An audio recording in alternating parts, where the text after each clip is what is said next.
그렇게 인사 나누겠습니다. 주의 발자취를 따릅시다. 주의 발자취를 따릅시다. 네, 한 번 더 주의 이름으로 사랑하고 축복합니다.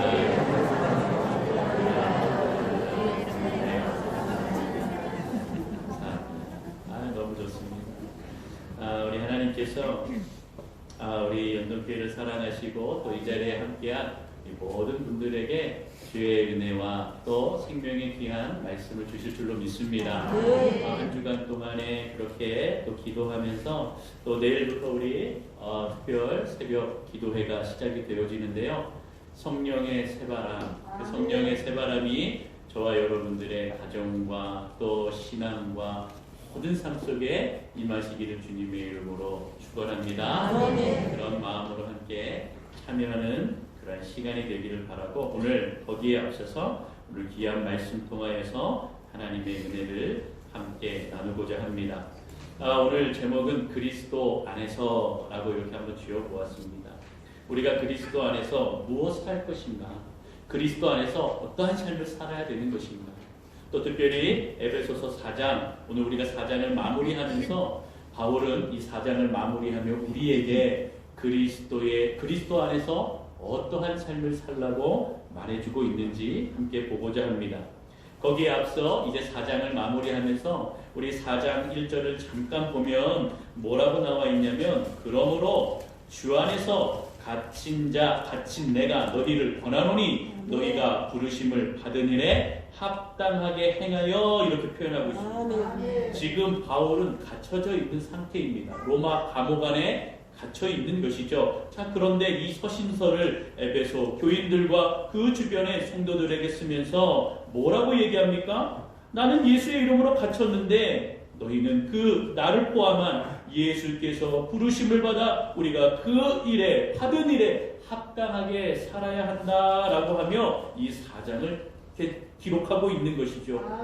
어떠한 삶을 살라고 합니까? 부르심에 합당한 삶, 즉 성령께서 성령을 통하여 새롭게 되어 있는 그 삶의 소망을 가지고 서로를 용납하고 그리스도 안에서 장성한 분량에 이르기까지 자라고 성장과 성숙으로 성화하는 삶을 우리 하나님이 기대하시듯 너희도 그러한 삶을 살아가라고 이야기하고 있습니다.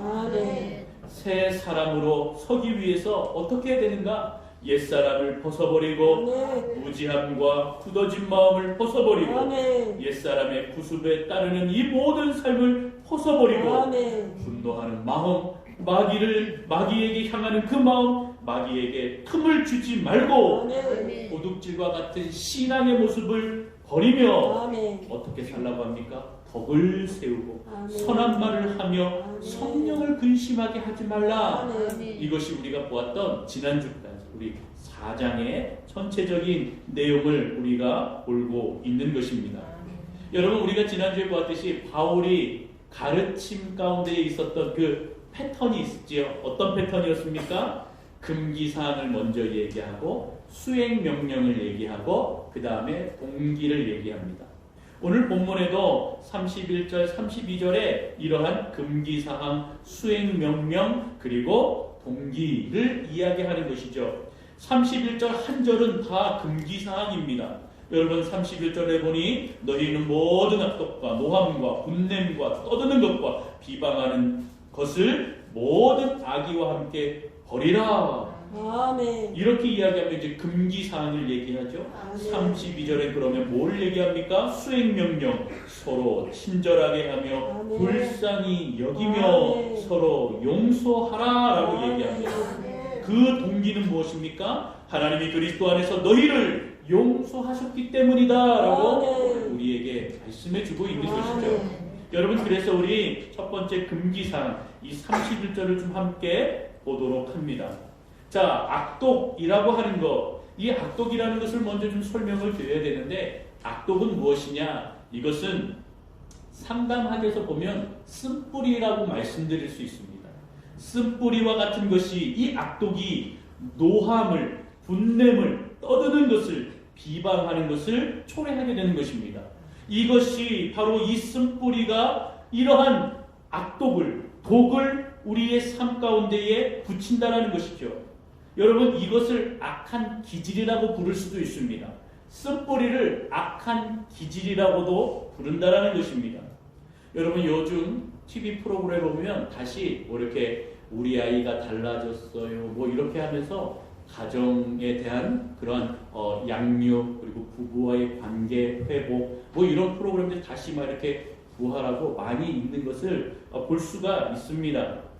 가정 양육을 통하여 문제 있는 아이를 보았더니 결국에 이 아이의 문제가 아니었고 부모의 문제였다라고 하는 것이 밝혀집니다.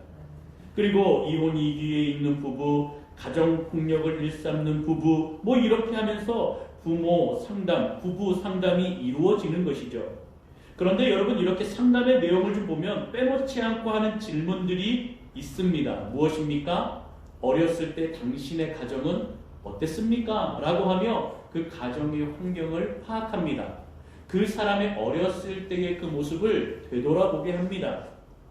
그러면서 이러한 질문들을 하지요. 부모님은 어떠셨나요? 두 분은 사이가 좋으셨습니까? 그 사이에 당신은 그분 부모와의 사이는 또한 어떠하였습니까?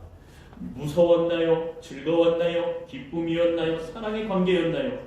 어떤 부분이 힘드셨습니까? 뭐 이런 질문들을 통하여서 그가 살아왔던 그 가정의 환경의 모습들을 파악하고 이 사람이 어떤 환경에서 자랐는지를 보게 되는 것입니다.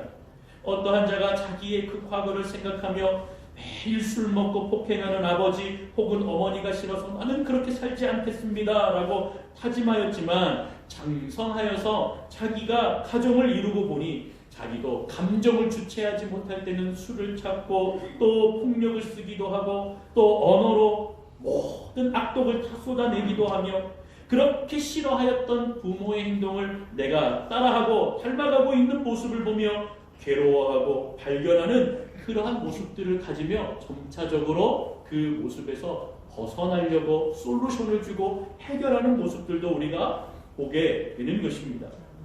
여러분 쓴뿌리가 이만큼 한 사람뿐만 아니라 가정 안에 미치는 영향력은 굉장한 파괴력이 있습니다.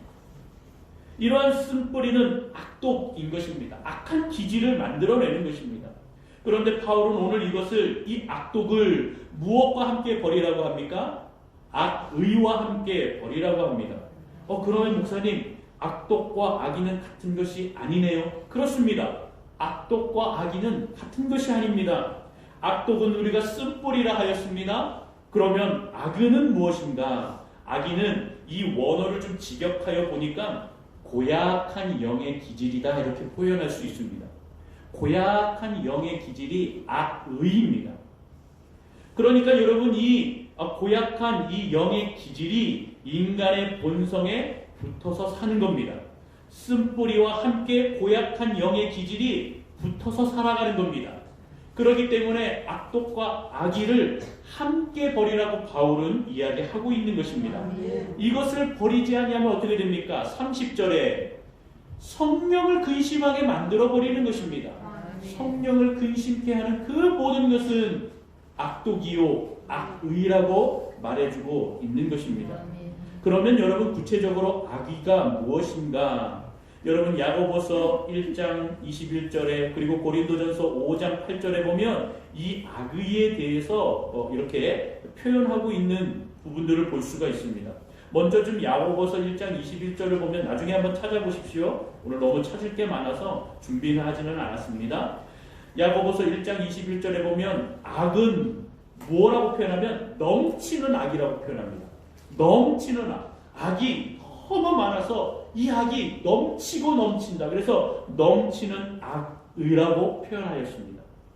그리고 고린도전서 5장 8절에 보면 이 악의를 바로 누룩이라고 표현했습니다. 누룩이라는 것은 무엇이냐면 빵을 이제 만들 때 이렇게 그 누룩을 넣으면 부푸는 거죠. 그러니까 부푸는 역할을 만드는 것이 누룩입니다. 여러분 다른 말로 하면 무언가 이 누룩이 들어가면 부풀게 한다는 것입니다. 우리의 악한 생각과 우리의 악한 마음 안에 누룩이라는 게 들어오면 이거를 부풀어버리게 한다는 겁니다. 여러분 그래서 야고보서와 고린도전서의 공통점을 보면 이 악의는 전형성이 뛰어나다라는 것입니다. 악의는 전형성이 아주 강합니다. 반대로 여러분 사랑도 전염성이 강한데 악한 것도 전염성이 강하다라는 특징이 있습니다. 그렇기 때문에 우리가 이 악의, 이 악독, 이것이 나의 마음속에 들어오고 우리 가정 안에 들어오고 우리 교회 안에 들어오고 우리 공동체 안에 들어와서 활기를 친다면 그것은 전염성이 커서 부풀게 만드는 것입니다. 크게 만들어버리는 것입니다. 그래서 노함이 나중에는 분냄이 되고 이것이 떠드는 것이 되고 비방하는 것이 되어서 모든 하나님의 질서, 우리 가정 안의 질서, 주님이 주시는 그 질서를 무질서하게 만들어 버리는 상태, 이것이 바로 악독과 악의가 하는 특징 중에 하나라는 것이죠. 여러분, 그런데 이 문제를 잘 보십시오. 쓴뿌리 하나만 제거한다고 되는 것이 아닙니다. 쓴뿌리를 제거하였다, 하나님의 은혜 가운데 내가 쓴뿌리를 버렸다 라고 그렇게 안심할 이유가 없는 겁니다. 왜 그렇습니까? 우리 안에 여전히 이 악의가 남아있다면 악독의 쓴뿌리는 또다시 자라게 되고 또다시 피어나게 되는 것입니다. 그렇기 때문에 바울은 악독과 악의를 함께 버려야지만 우리 안에 있는 이 악한 기질, 고약한 영의 기질을 다 버릴 수가 있다. 그래야 새 사람의 모습으로 하나님 성령의 은혜로 새롭게 받은 인생이 될 수 있다라고 오늘 우리에게 말씀해 주고 있는 것입니다. 사랑하는 성도 여러분, 왜 여전히 우리가 이 세상을 살아가면서 반복되는 죄가 해결되지 않는 이유가 무엇인지 압니까?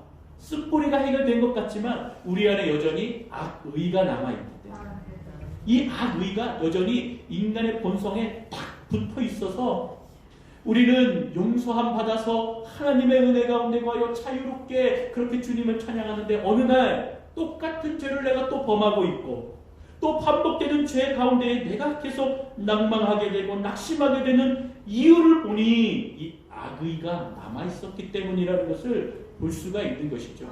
그래서 사도 바울은 이것을 알고 너희가 쓴뿌리를 제거하며 이 악독을 버릴 때에 악의도 함께 버리지 아니한다면 새 사람의 모습으로 살아가는 그 모습은 여전히 힘들 것이라는 것을 우리에게 말씀하고 있는 것입니다.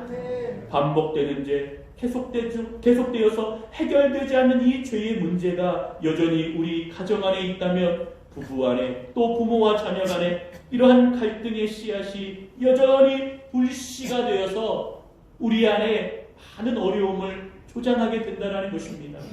가정 안에, 교회 안에 우리의 공동체가 그렇게 쉽게 무너지게 될 수 있다는 것을 이야기합니다. 여러분, 어떻게 해결해야 됩니까? 이 해결의 방법은 무엇이겠습니까? 우리 사도행전 8장 22절부터 24절까지 우리 세 절인데요. 함께 보기를 원합니다. 우리 화면에 준비했는데요. 같이 함께 읽어보겠습니다. 시작! 그러므로 너희 이 악함을 회개하고 주께 기도하라. 혹 마음에 품은 것을 사하여 주시리라. 내가 보니 너는 악독이 가득하며 불의에 매인 바 되었도다. 시몬이 대답하여 이르되 나를 위하여 주께 기도하여 말한 것이 하나도 내게 임하지 않게 하소서 하니라. 아멘. 여러분, 이게 무엇이냐면 바로 사도행전 요한과 베드로가 사마리아라는 성에 들어갔습니다. 사마리아 성에 들어가니 박수라 하는 시몬, 우리 한국말로 이제 표현한 거죠. 박수라면 남자 무당을 얘기합니다. 박수무당. 그러니까 박수라는 시몬 이름을 가졌던 이 사람이 가만히 보니까 사도들이 안수하고 기도하니까 사람들에게 성령이 임하여지는 것을 보게 되었습니다. 야, 너무 신기하거든요. 이 박수무당에게는 야, 저거 내가 성령을 받으면 굉장히 나중에 돈벌이 정말 되겠다라는 생각이 들었습니다. 그래서 베드로와 요한을 찾아가서 이렇게 돈을 주면서 내가 돈을 드릴 테니까 나도 안수해줘서 성령이 임하게 해주십시오. 그러면 참 감사하겠습니다 라고 얘기하니 오늘 베드로와 요한이 오늘 말씀의 이 사도행전 8장 22절을 통해서 이렇게 얘기합니다. 너의 이 악함을 회개하라. 주께 기도하라. 혹 마음에 품은 것을 사하여 주시겠다. 왜냐하면 내가 보니 너의 마음에 악독이 가득하구나. 악독이 가득하니 불의에 매인받는 사람이 바로 너다라고 그렇게 지적해주고 있으니 이 시몬 베드로가 깜짝 놀란 겁니다. 아이고 이게 아니었군요. 나를 위해 기도해 주십시오. 지금 이야기했던 이 악독과 불의한 것이 내게 임하지 않도록 그렇게 기도해 주십시오라고 부탁을 드리고 있는 내용입니다. 사랑하는 성도 여러분, 악의와 악독을 벗어버리는 그 방법은 회개하는 것입니다. 주님께 기도하는 것입니다. 회개하고 기도하는 것, 그것은요 어떠한 것이냐면 조금 더 자세하게 얘기하면 콕 집어서 빼는 것입니다. 여러분, 우리 여성분들 화장할 때 이렇게 눈썹 할 때 이렇게 눈썹이 조금까지 튀어나오면 어떻게 합니까? 집게를 가지고 꼭 집어서 뺍니다. 뭐 외에 여러 가지 이렇게도 뺍니다. 다리에 털이 있을 때 요즘엔 좀 잘 이렇게 왁싱이 잘 돼서 제품이 좋아서 그렇죠? 뭐 이렇게 발라서 확 뜯어내기도 하죠. 그런데 뭔가 이렇게 티눈이 있고 또 잡티가 있고 또 이렇게 뭔가 좀 이렇게 삐져나오면 뽑아서 뺍니다. 그렇죠? 회개기도라고 하는 것은 찝어서 뽑아내는 것입니다. 우리의 악독, 악의를 찝어서 뽑아내야 됩니다. 조금 더 자세히 얘기하면 의도적으로, 의지적으로 뽑아내야 됩니다. 우리가 예수를 믿는다 하여서 물론 예수 그리스도의 십자가의 은혜로 나의 죄를 사하여 주셨다라고 분명히 하나님께서 말씀하시고 은혜를 주셨습니다. 그러나 여전히 옛습관, 구습을 따라 살아가는 우리의 악독과 악의가 쓴뿌리가 여전히 남았기 때문에 이것을 어떻게 해야 된다고요? 회개 기도하며 그 나의 악독의 모습을 하나님 내가 분이 주체되지 못할 때 막 내가 험한 말을 합니다. 이 언행의 모습을 주님 뽑아주옵소서. 이렇게 콕 집어서 내가 의지적으로, 의도적으로 이렇게 나의 악독의 모습을, 악의의 모습을 이야기하며 콕 집어내야 됩니다. 이것이 바로 회개의 역할입니다. 이렇게 회개하면 회개의 영, 우리 성령이 임하셔서 그것을 콕 집어서 빼주신다라고 하는 것을 오늘 우리에게 말씀해 주는 것입니다.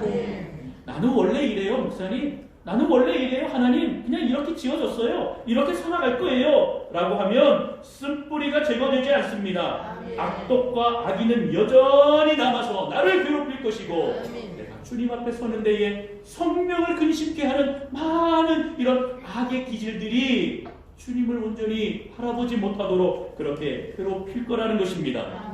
결국 그렇게 되면 마귀에게 틈을 주는 것 아닙니까? 우리가 그것을 조심해야 하는 것입니다. 우리는 성령을 통하여 어떻게 되었습니까? 새 사람을 입었습니다. 새롭게 된 줄로 믿습니다. 새롭게 된 그 모습은 하나님의 형상을 회복하는 것이요, 하나님의 회복을 형상하여서 하나님의 자녀로 살아가는 자녀들의 삶이라는 것을 우리는 잊으면 안 되는 것입니다. 자, 이렇게 악독과 악의와 같은 부정적인 것을 버렸다면 이제 수행명령, 수행명령을 우리는 잘 보아야 됩니다. 사실 이게 중요한 겁니다. 수행명령은 무엇입니까? 32절 우리 같이 한번 좀 읽어봅니다. 32절 읽겠습니다. 시작. 서로 친절하게 하며 불쌍히 여기며 서로 용납하기를 하나님이 그리스도 안에서 너희를 용서하심과 같이 하라. 아멘. 수행명령은 두 가지입니다. 친절하며 두 번째 불쌍히 여기며 이렇게 두 가지를 이야기하고 있습니다. 여러분 이것을 잘 기억해 주시기 바랍니다. 친절함과 불쌍히 여기는 것은 천국 백성의 심성이다라고 합니다. 다 같이 따라합니다. 천국 백성의 심성. 천국 백성의 심성. 또 한번 세 사람의 심성. 세 사람의 심성. 친절함과 불쌍히 여기는 것은 천국 백성의 심성입니다. 바로 세 사람의 심성이라는 것입니다. 첫 번째 친절하다. 친절하다는 것은 동의어로 성경에 인자하다라는 말로 쓰입니다. 성경에서는 친절보다 인자라는 그러한 단어가 더 많이 쓰입니다. 친절은 말 그대로 다른 이에게 상냥하다. 사실 그런데 성경에서 이렇게 인자하다라고 하는 것은 다른 이에게 상냥하고 배려한다라는 그 의미를 더 넘어서 선한 영향력, 선한 유익을 주는 것, 그것이 친절함이다라고 합니다. 그런데 이 친절함은 바로 하나님의 성품입니다. 아멘. 다른 말로 하면 사랑입니다. 아멘. 하나님의 그 성품이 얼마나 위대한지 우리 누가복음 6장 35절에 나와 있습니다. 우리 누가복음 6장 35절을 같이 한번 읽어보겠습니다. 읽겠습니다. 시작. 오직 너희는 원수를 사랑하고 선대하며 아무것도 바라지 말고 구워주라. 그리하면 너희 상이 클 것이요 또 지극히 높으신 이의 아들이 되리니 그는 은혜를 모르는 자와 악한 자에게도 인자하시니라. 아멘. 할렐루야. 인자라고 하는 것은 사랑에 더 가까운 말입니다. 사랑하라는 말입니다. 친절하라는 말은 인자하라는 말이고, 인자라는 말은 사랑하라는 말입니다. 여러분, 근데 오늘 말씀을 보십시오. 악한 자에게, 은혜를 모르는 자에게도 인자하시다. 아멘. 예수님은 바로 그러한 분이라는 것입니다. 아멘. 악한 자에게도, 은혜를 모르는 자에게도 인자하다. 왜 그럴까요? 하나님의 성품이기 때문에. 아멘. 하나님의 성품이기 때문에 이것은 바뀔 수가 없는 겁니다. 아멘. 하나님의 성품이 은혜를 모르는 자, 또 사랑을 모르는 자, 악한 자에게 인자하신 그 모습은 저와 여러분들을 사랑하신 것이죠. 아멘. 저와 여러분도 죄인이었고, 아멘. 저와 여러분도 지금도 죄의 모습이 있고, 아멘. 하나님께서 죄인을 사랑하여 주셔서 아멘. 죄인에서 의인으로, 아멘. 사망에서 생명으로 아멘. 옮기신 그의 은혜를 아멘. 우리가 받았다. 아멘. 아멘. 여러분, 이것은 의심할 여지가 없는 겁니다. 아멘. 하나님의 성품은 사랑입니다. 아멘. 그리고 하나님을 믿는 자에게 그 성품을 주시는데 바로 저와 여러분도, 하나님의 백성도, 하나님의 자녀에게도 그 닮아가는 성품을 주신 줄로 믿습니다. 아멘. 저와 여러분들 안에 친절함이 있습니다. 인자함이 있습니다. 하나님의 성품인 그 사랑이 있는 것입니다. 그렇기 때문에 은혜를 모르는 자에게도, 우리가 원수 같은 자에게도 사랑을 베푸는 겁니다. 아멘. 여러분, 우리 원수 맨날 만나잖아요. 에이, 원수야! 집안에 가까이에 있잖아요. 에이, 원수야! 사랑을 베풀어야 하는 것입니다. 아멘. 선대하고 아멘. 함께 만나고 아멘. 그렇게 사랑하는 관계가 되어야 되는 겁니다. 아멘. 그래서 여러분, 이렇게 하나님의 그 성품을 따라서 살아가니 사도행전 11장 26절에 안디옥 교회 성도들은 예수의 그 복음의 전파함을 듣고 그 가르침을 받아서 그대로 행하였더니 사람들이, 바로 믿지 않는 사람들, 그 주변의 모든 사람들이 안디옥 교회와 그 성도들을 보며 그리스도인이다 라고 그렇게 인정해 주었다는 겁니다. 그리스도인이라는 것은 무엇입니까?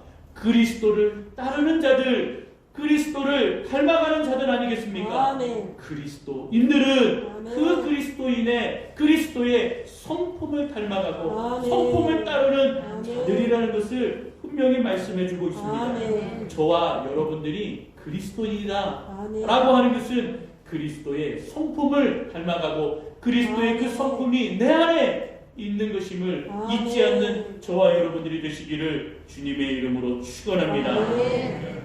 두 번째, 불쌍히 여기라 라고 하는 것은요, 값싼 동정이 아닙니다. 그냥 동정해라. 지나가다가 어려운 사람 있으면 주머니를 걸고 그 안에 뭐 500원짜리, 1000원짜리 이렇게 주라고 동정하라는 것이 아닙니다. 영어로 얘기하면 이 불쌍히 여기라 라고 하는 것은 컴패션입니다. 컴패션이다 라고 하는 것은 여러분 무엇이냐? 컴이라고 하는 것은 바로 함께라는 뜻입니다. 함께. 그리고 패션이라는 말은 우리가 잘 알듯이 열정이라는 뜻도 있지만 고난, 순환, 고통 이런 의미도 있습니다. 그래서 여러분, 우리 수년 전에 패션 오브 크라이스트 들어보셨죠? 예수님의 고난이라는 영화가 있었습니다. 패션 오브 크라이스트. 패션이라는 단어가 순환, 고난, 고통이라는 겁니다. 그러니까 컴패션이라는 것은 무엇입니까? 이 순환과 고통을 함께하고 싶은 마음, 그것이 바로 불쌍히 여기는 것. 아멘. 성경에서는 궁휼함이라고 이야기합니다. 그 궁휼한 마음을 베드로전서 3장 8절에서는 오늘 우리에게 이야기해주고 있습니다. 우리 3장 8절을 같이 한번 볼까요?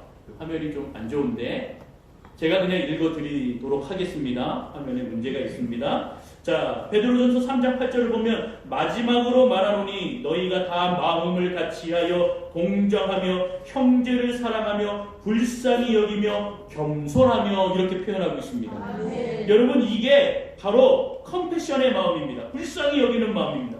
마음을 같이 하는 것입니다. 아멘.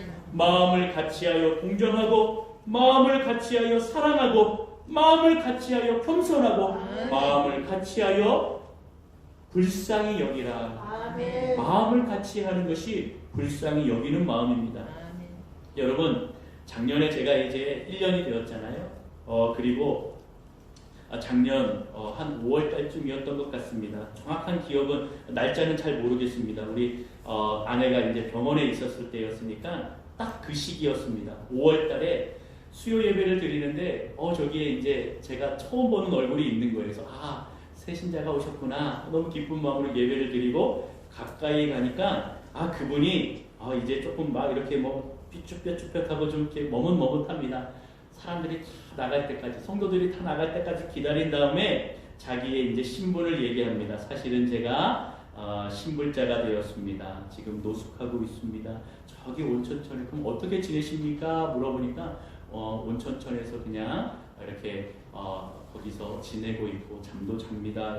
그래서 지금 여전히 조금 좀 추울 텐데 아이고 그러시냐고 어떻게 오셨냐고 그러니까 자기가 너무 배가 고파서 이렇게 돌아다니다가 교회에 보니까 예배 시간이 수요일날 7시 반 이거 딱 보고 눈에 확 들어와서 7시 반에 들어가서 그냥 일단 들어가 보자 하고선 예배를 드리고 저를 기다렸답니다. 그리고 기다리면서 예배가 끝나고 목사님이 와서 이렇게 얘기해 보니까 참 좋으신 분 같다라고 얘기하면서 목사님 제가 그냥 먹을 거를 달라는 것이 아닙니다. 제가 교회를 한번 이렇게 청소하겠습니다. 제가 청소할 테니까 저에게 한 끼를 먹을 수 있는 돈을 좀 주시면 감사하겠다고 그렇게 얘기하죠. 여러분 제가 목회를 전도사까지 이렇게 제가 하면 횟수로 벌써 20년이 넘는 그 시간을 제가 봐서 수많은 사람을 만나봤고 수많은 노숙자를 만나봤고 교회에서 도와달라고 수많은 사람을 만났습니다. 그래서 제가 이 사람을 정말 도와줘야 되는지 말아야 되는지 거기선 도가 텄습니다. 보통 여러분 교회에 와서요 무작정 달라는 사람이 있습니다. 뭐 맡겨놓은 것도 없으면서 교회는 하나님의 사랑이요 하나님께서는 사랑을 베푸시며 뭐 아주 다 알고 왔어요. 하나님의 사랑이신데 목사님 우리 교회 이 사랑을 전하는 이 교회가 나를 도와줘야죠. 내가 공유라고 나를 도와줘야 됩니다. 내가 불쌍합니다. 막 이렇게 얘기를 해요. 그렇게 보면 별로 안 불쌍해 보이시는데요? 그렇게 얘기하면서 제가 막 여러 가지 질문을 하면 이 사람이 왜 안 불쌍한 사람인지 압니다. 그냥 뭔가 얻으려오고 그냥 그렇게 하는 사람들이 사실 대부분입니다. 그래서 저희 교회는 죄송한데 교회에 교회가 있고 선교지가 있고 그런 곳이 있습니다. 그래서 도움을 받고 싶으시면 먼저 동사무소를 찾아가십시오. 나라에서 좋은 일 많이 합니다. 그 동사무소에서 이야기하시면 도와줄 겁니다. 그래도 안 도와주면 그냥 욕 한 바가지 한번 하시고 나오십시오. 뭐 그냥 그렇게 얘기합니다. 그러면서 제가 참 보면은요, 정말로 어떤 사람을 도와줄까 저는 그 기준점을 뭐로 잡았냐면 염치로 잡았습니다. 이분들은 그냥 도와달라는 분이 없습니다. 내가 교회를 한번 청소할 테니까 염치 없지만 제가 이렇게 청소하고 그냥 달라는 건 아닙니다. 목사님 저에게 한 끼 먹을 수 있는 그러한 돈을 주시면 제가 너무나 감사하겠습니다. 이 염치는요 저에게는 간절함으로 다가옵니다. 이 사람이 정말로 간절하구나. 그렇기 때문에 자기가 뭐든지 할 테니까 이렇게 이 모습을 보고 도와달라고 하는 것이구나. 그래서 제가 그냥 청소는 필요 없습니다. 제가 당신이 어떠한 분인지 알았습니다. 그러니까 힘을 내시고 열심히 하십시오. 그리고 저 자리에서 같이 손을 잡고 기도해 주었습니다. 왜냐하면 그분도 교회를 다녔던 경험이 있으셔서 제가 손을 잡고 기도를 했습니다. 우시더라고요. 막 울면서 형제님 이제 하나님께서 그 모든 삶을 인도해 주실 거니까 하나님을 바라보는 삶으로 사십시오. 내가 지금 온천천에서 자고 있고 먹고 마시고 뭐 이렇게 살고 있지만 그 모습이 아니라 하나님을 바라보시면 하나님께서 초소를 예비해 주실 것이고 또 입을 것도 먹을 것도 분명히 주실 것입니다 라고 하면서 제 지갑에 있는 돈을 다 드렸어요. 참고로 저는 2만 원 이상을 가지고 다니지 않습니다. 많은 돈이 아니었습니다. 용돈을 많이 안 주니까 많이 가지고 다닐 수가 없어요. 그래서 제 돈에 그때 한 2만 7, 8천 원 있었던 것 같아요. 다 주니까 너무 부담스러워하시고 아니요, 가지고 많이 드십시오. 많이 드시고 또 필요하면 또 오십시오 라고 했더니 그 이후로 한 2번 정도 더 오셨습니다. 그리고 자신이 지금 어떻게 살아갈지를 궁리하고 있고 내가 노숙자 쉼터에도 신청을 하였고 내가 지금 신불자이지만 이게 해결되어서 기초수급자 대상자가 될 수 있도록 그렇게 내가 또 노력 중이고 공공근로도 신청해 놓았습니다. 내가 물어보지도 않았는데 자기가 막 와서 항상 찾아와서 이렇게 이야기를 해줍니다. 그리고 이제 한 가을쯤 되어서 그분이 마지막으로 찾아왔습니다. 그리고 저에게 무언가 종이를 하나 이렇게 보여주면서 목사님 이게 제 이름입니다. 그리고 여기를 보십시오. 이게 뭐라고 써있냐면 기초 수급 대상자라고 써있었습니다. 그래서 그분이 한 40여만 원 정도 기초 수급자가 되었고 또 공공근로에도 그렇게 되어서 그가 일을 하게 되었고 근로도 하게 되었고 또 노숙자 쉼터에 들어가게 돼서 자기가 따뜻하고 편안한 곳에 눕게 되었다고 내가 그렇게 목사님이 기도해 주시고 하나님이 어떠한 분인지를 마음에 두고 나아가니까 하나님께서 나에게 길을 열어주시는 것 같다고 내가 감사하는 마음으로 살아가겠다라고 하며 이제 저는 그 모습이 이제 마지막이었습니다. 지금 소식은 모르지만 분명히 어딘가에서 성실하게 열심히 잘 살고 계실 거라는 것이죠. 여러분 불쌍히 여기는 마음 제가 왜 이야기를 하냐면 불쌍히 여기는 마음 이 국률함은 상대방의 고통과 함께 하겠다라는 마음이라는 것입니다. 여러분 이 성경에 보면 이렇게 국률함이 많으신 분이 누구셨습니까? 상대방의 고통과 함께 하기를 원하셨던 분이 누구셨습니까? 바로 예수 그리스도셨습니다. 죄인인 인간, 이 인간의 고통의 문제를 하나님께서는 컴패션 하셔서 수고하고 짐진 자들아 다 내게로 오라 내가 너희를 쉬게 하겠다라고 말하고 있습니다. 그리고 십자가에서 그 모든 그 사랑을 확증하셨음을 우리는 볼 수가 있는 것이죠. 사랑하는 성도 여러분, 저와 여러분들의 마음 가운데에 이 하나님의 마음이 분명히 있어야 됩니다. 친절함, 그것은 인자함이며 하나님의 사랑입니다. 긍휼하심, 이것은 고통과 함께하고자 하는 그 마음이라는 것입니다.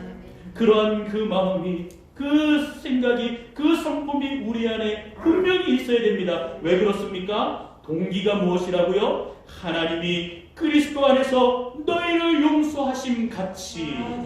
할렐루야. 하나님이 그리스도 안에서 저와 여러분들을 사랑하여 주신 것입니다. 그 사랑의 성품, 친절함과 그 긍휼함의 은혜가 저와 여러분 마음 가운데에 그 사랑과 그 은혜 가운데에 긍휼함 가운데에 있기를 소망합니다. 이제 결론을 맺겠습니다.